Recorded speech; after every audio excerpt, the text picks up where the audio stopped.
হাই friends, যিহেতু চাৰিওফালে Covid মহামাৰী, আপোনালোকে বজাৰলৈ নোযোৱা। বজাৰ যিহেতু বহুত ভিৰ হয়, বজাৰলৈ নোযোৱাকৈ আমাৰ এই নতুনকৈ এটা দোকান খোলা হৈছে, এইটো চব্জি দোকান। এইটোত আপোনালোকে আহিব পাৰিব। এই চব্জি দোকানৰ মালিক হৈছে আমাৰ ৰূপক দা। ইয়াৰ পৰা আপোনালোকে যি বস্তু থাকে চব্জি ক্ৰয় কৰিব পাৰে। আলু পিঁয়াজ যিহেতু চব আহিব, মই চব চিনাকি কৰি দিম আপোনালোকক। মানে ছাবস্ক্ৰাইবাৰ নাই তাৰ ওপৰতে, তথাপিও তেখেতক অকণমান আগবঢ়াই দিব চেষ্টা কৰিম।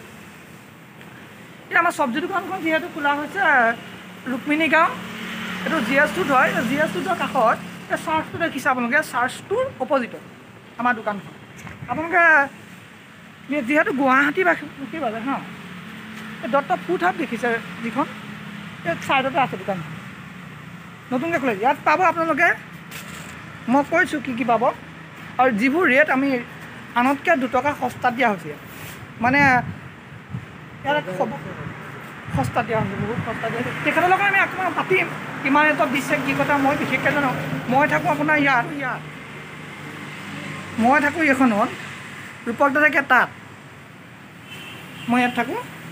আৰু ইয়াৰো কিছুমানে কাষ্টমাৰ যদি বহুতে গম পোৱা নাই, তথাপি তেওঁলোকে ইয়ালৈ আহিব পাৰে।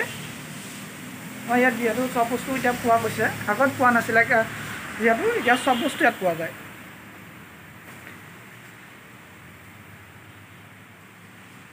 মানে মই এনেকৈ ভিডিঅ' বনোৱা নাই হা আজিলৈকে, এইবাৰ প্ৰথম কৰিছোঁ। কিবা ভুল বান্ধি হ'লে পাতিব লাগিছোঁ। আমি আগতে ৰেটটো জানি লওঁ, কোনটো চব্জি কি ৰেট। তই কিমানকৈ দিছে? 40 টকাকৈ দিছোঁ। এইটো পাৰ পিচ জাতিলাও ৰূপকদাই 40 টকাকৈ দিছোঁ।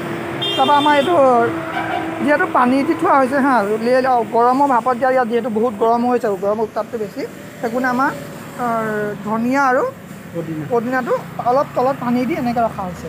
এতিয়া ধনিয়া এক মুঠিত কিমান টকা? এক মুঠিত 2 টকা। এক মুঠি ধনিয়াৰ দামত 2 টকা। বেলেগত কিনা আমি 10 টকা আৰামত লৈ লওঁ। এইটো কিমান? মই নিজে আনি খাইছোঁ মানে 10 টকা দি। এইটো কেইটকা? এক মুঠিত কেইটা পদুনা? পদিনা আমাৰ এইটো ডাঙৰ মুঠা কৰা হৈছে, ডাঙৰ 10 টকা। এটা এই মুঠাবোৰ ডাঙৰ হয় হা, ডাঙৰ মুঠাবোৰ মানে 10 টকা দিয়া নিজৰ ঘৰত কৰা, নিজৰ ঘৰত কৰা, মানে একো সাৰ চাৰ দিয়া নাহে। এইটো কোমোৰা কয়।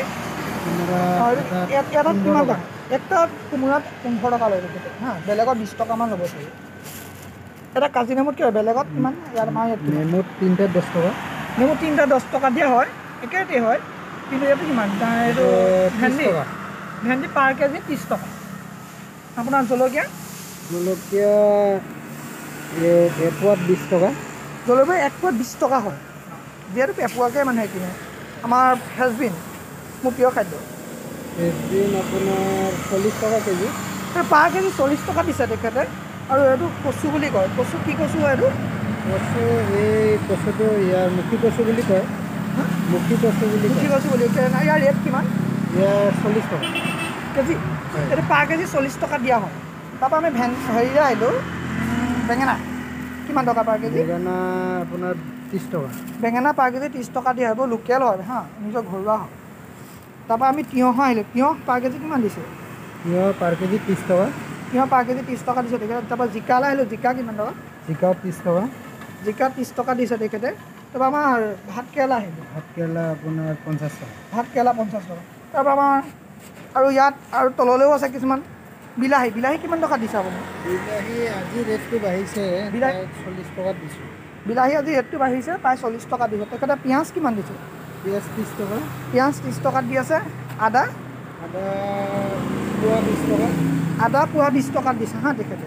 মানে তাৰপৰা নহৰু কিমান টকা? নহৰু পোৱা 40 টকা। নহৰু পোৱা তেখেতে 40 টকাত দি আছে।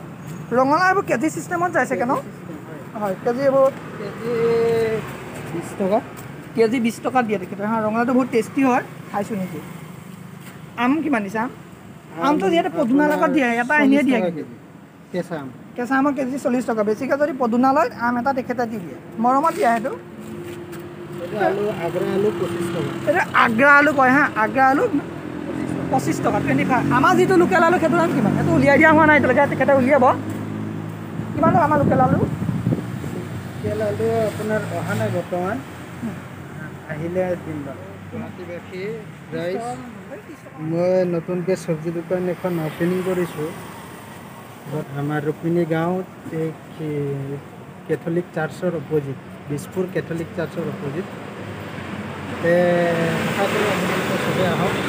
চাওক বজাৰতছে অলপ সস্তাতে পাব ফ্ৰেছ চব্জি পাব থেংক ইউ